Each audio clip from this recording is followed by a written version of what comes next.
তালিকা এটা হচ্ছে টিল নাও।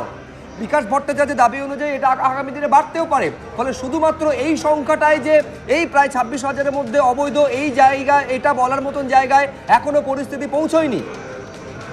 হ্যাঁ দেখো, একবারই তাই। ফলে এই যে মানে আদালতের মূল উদ্দেশ্যটা হচ্ছে যোগ্য এবং অযোগ্য চাকরি প্রার্থীদের আলাদা করে, যারা অযোগ্য চাকরি প্রার্থী তাদের চাকরি যাক, কিন্তু যোগ্য চাকরি প্রার্থীদের যদি চাকরি রাখা যায়। কিন্তু এই যে যোগ্য চাকরি প্রার্থীদের চাকরি থাকবে, এখন যোগ্যদেরকে যোগ্য হিসাবে সেখানে যাতে কোনো বিতর্ক না থাকে সেইভাবে তথ্য প্রমাণের সাহায্যে যোগ্যদেরকে যোগ্য বলতে হবে। এবং এই কাজটা হচ্ছে, তাতে তারা মনে করছেন যে এই 19,000-এর নিয়োগ সেটা বৈধ। এবং এই 19,000 নিয়োগের মধ্যে তারা মেধা তালিকার মধ্যে ছিলেন, তারা প্যানেলের মধ্যে ছিলেন, তাদের প্যানেলের মেয়াদ উত্তীর্ণ হয়নি, মেয়াদ উত্তীর্ণ হওয়ার আগেই তাদের নিয়োগ হয়েছে এবং তাদের তালিকা এসএসসির কাছে রয়েছে এবং তাদের নিয়োগ যথাযথ নিয়ম মেনে হয়েছে। এটা হচ্ছে এসএসসির যুক্তি। কিন্তু এখন যেটা তদন্তে, সিবিআই তদন্তে উঠে এসছে যে 8,324 জন তাদের নিয়োগ হচ্ছে অবৈধ।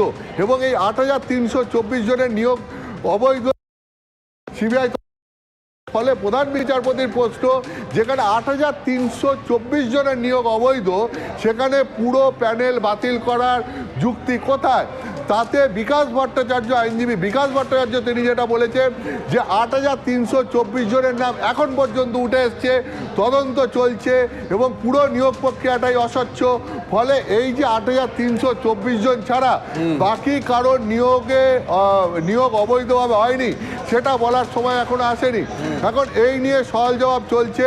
প্রধান বিচারপতি এর মধ্যেই মন্তব্য করেছেন যে এই মুহূর্তে সমস্ত মামলাতেই কোনো আনকন্ডিশনাল স্টে দিয়ে দেওয়া যায় কিনা সেই প্রশ্নও তিনি রেখেছেন আইনজীবীদের কাছে, যে যেহেতু মামলাটা কোনো সলিউশনের জায়গায় এখন আসছে না, ফলে পুরো মামলার সামগ্রিকভাবে পুরো কলকাতা হাইকোর্টের ডিভিশন বেঞ্চের রায়ের ওপরই কোনো আনকন্ডিশনাল স্টে দিয়ে দেওয়া যায় কিনা বা স্টে দেওয়া যায় কিনা সেই প্রশ্ন প্রধান বিচারপতি আইনজীবীদের সামনে এখন রেখেছেন।